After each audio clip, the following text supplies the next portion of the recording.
네, 안녕하십니까. 공인중개사 박동주 소장입니다. 반갑습니다.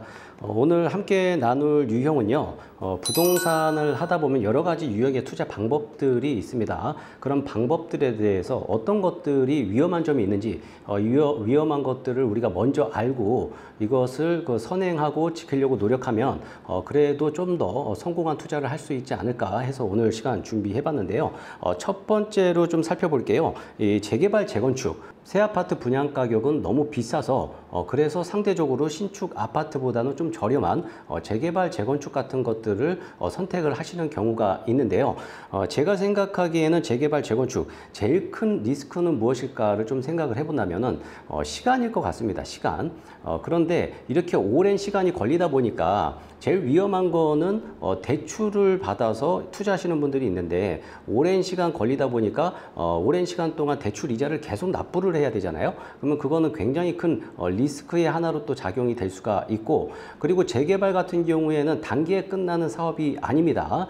쉽게 설명드리면은 이제 아파트, 서울에 있는 재건축 아파트 단지인데 많이들 알고 계실 겁니다. 4,000세대가 넘는 아파트 단지인데 거기가 재건축 추진위원회가 생긴 게 1996년도입니다. 거의 이제 30년 동안 다 돼가고 있는데요.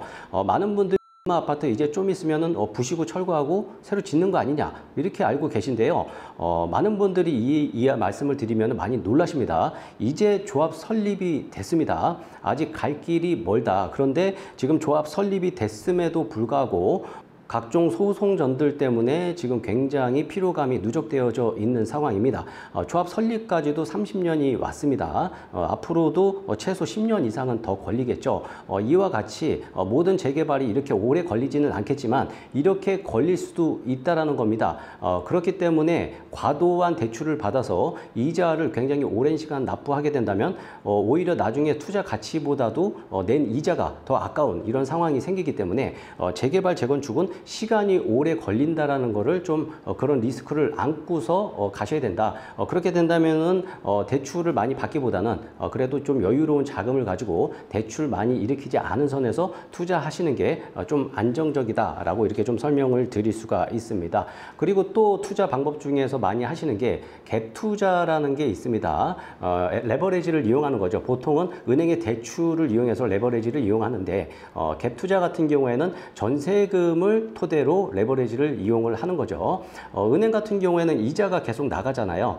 그리고 이자 변동도 있고 굉장히 머리가 아픈데 전세금 같은 경우에는 매달 이자 낼 필요도 없습니다. 그렇기 때문에 대출보다는 이 전세금을 활용한 레버리지를 이용한 갭 투자가 항상 끊임없이 일어나고 있는데, 갭 투자 같은 경우에는 제일 큰 리스크가 전세가가 하락하는 데 대해서 대비를 해야 되는 그런 리스크가 제일 크지 않을까. 쉽게 말씀드리면 이제 역전세라고 얘기를 많이 하죠.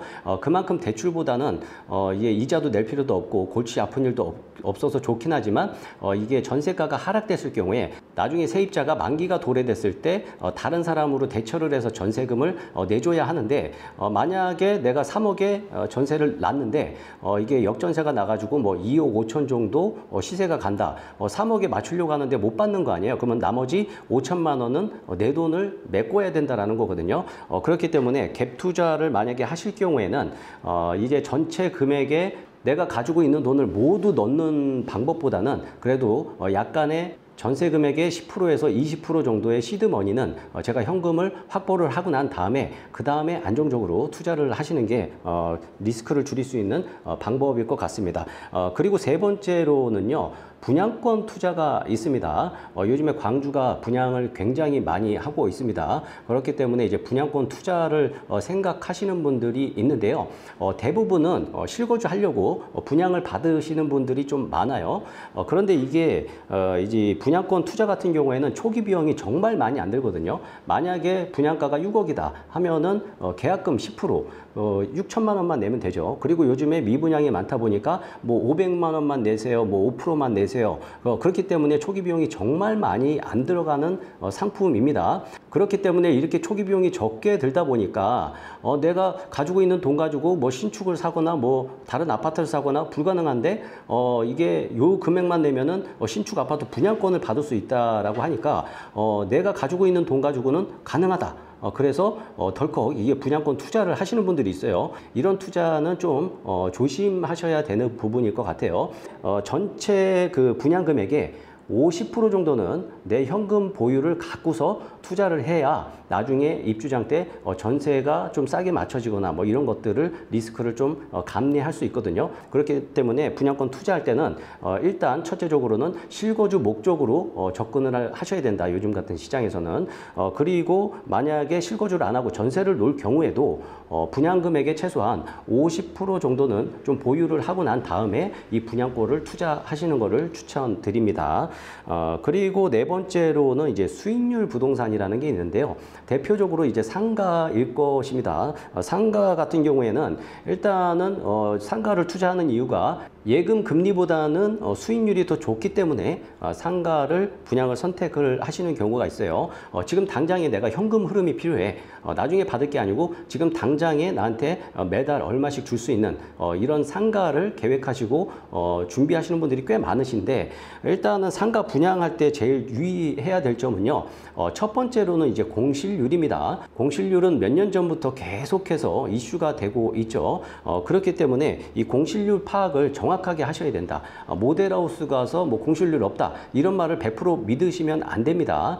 그리고 이제 그 기대하는 수익률, 모델하우스 가면은 여기가 월세가 얼마 정도 받을 것 같습니다. 이렇게 얘기하는데 대부분 시장의 분위기보다 좀 더 업해서 얘기를 하는 경우가 거의 99%다라고 생각을 하시고, 그 말을 다 믿을 게 아니고 실제 시장 가셔가지고 거기는 정말 그 동네는 임대가가 얼마에 설정돼 있는지 이런 것들을 발품을 파셔갖고 반드시 확인하고 난 다음에 계약을 진행하시는 것을 추천드립니다. 결국에는 부동산은 시간이 핵심인데요. 이 시간을 내가 견딜 수 있는 자본력을 가지고 움직이냐 안 움직이냐, 이게 제일 큰 핵심일 것 같습니다. 그렇기 때문에 오늘 말씀드린 이 유의사항들 잘 주의하셨다가 투자하실 때 도움이 되시기를 바라겠습니다. 지금까지 공인중개사 박동주 소장이었습니다. 감사합니다.